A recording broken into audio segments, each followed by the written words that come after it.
Hit অ্যালার্টের মেয়াদ বাড়ল আরও ৩ দিন।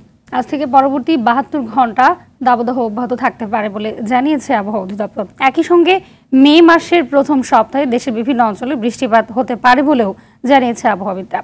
মাসব্যাপী চলা দাবদাহে অতিষ্ঠ হয়ে পড়েছে জনজীবন। সবচেয়ে বেশি ভোগান্তিতে পড়েছেন শ্রমজীবী মানুষ। অতিরিক্ত গরমের কারণে একান্ত প্রয়োজন ছাড়া ঘর থেকে বের হচ্ছেন না নগরবাসী। যাত্রী না পেয়ে আয় রোজগার কমে বিপাকে পড়েছেন রিকশা চালকরা। গরমে অসুস্থ হয়ে পড়ছেন অনেকেই। ১, ২, ৩ ঢাকায় জমি জিতে নিন ১০০% ক্যাশব্যাক সহ ২০ কোটি টাকার পুরস্কার।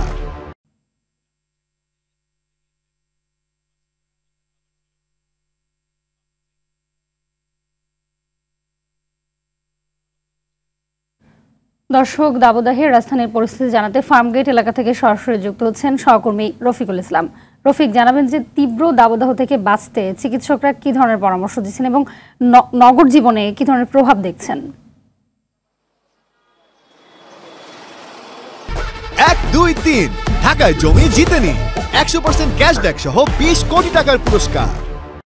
হাবিবা, আসলে তীব্র তাপদাহে অতিষ্ঠ হয়ে উঠেছে রাজধানীবাসীর জনজীবন। আপনি জানেন যে গত ১ মাস ধরে আসলে সারা দেশেই কিন্তু দাবদাহ চলছে।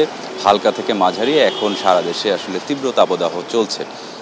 রাজধানীর যে খেটে খাওয়া মানুষেরা রয়েছেন আসলে সবচেয়ে তারা বেশি ভোগান্তিতে পড়েছেন, বিশেষ করে যারা একেবারেই দিনমজুর, বিশেষ করে রিক্সা চালক বা যারা ফুটপাতে হকারি করেন বা যারা আসলে দিন এনে দিন খান, এরকম শ্রেণীর মানুষেরাই কিন্তু সবচেয়ে বেশি বিপাকে পড়েছেন।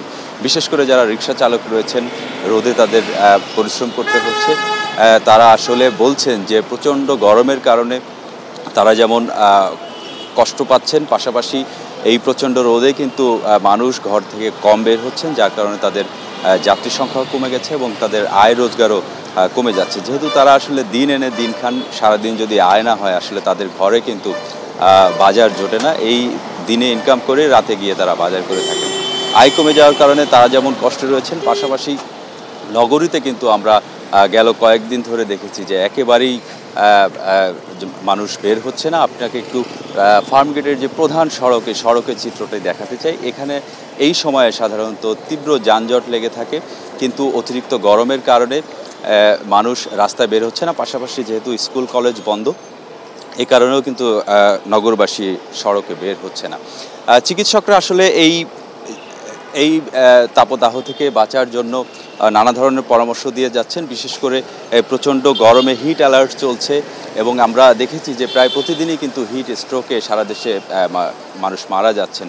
চিকিৎসকরা বলছেন এই অবস্থায় বেশি বেশি করে পানি পান করতে হবে, প্রয়োজন ছাড়া ঘরের বাইরে বের হওয়া যাবে না এবং সুতি কাপড় পরিধান করার পরামর্শ তারা দিচ্ছেন। আবহাওয়া অফিস কিন্তু কোনো ধরনের সুসংবাদ তাপদাহ দিয়ে দিতে পারছেন না এবং এই যে বর্তমানে যে তীব্র তাপদাহ চলছে এটা আরও কয়েকদিন অব্যাহত থাকবে বলে তারা কিন্তু জানিয়েছেন।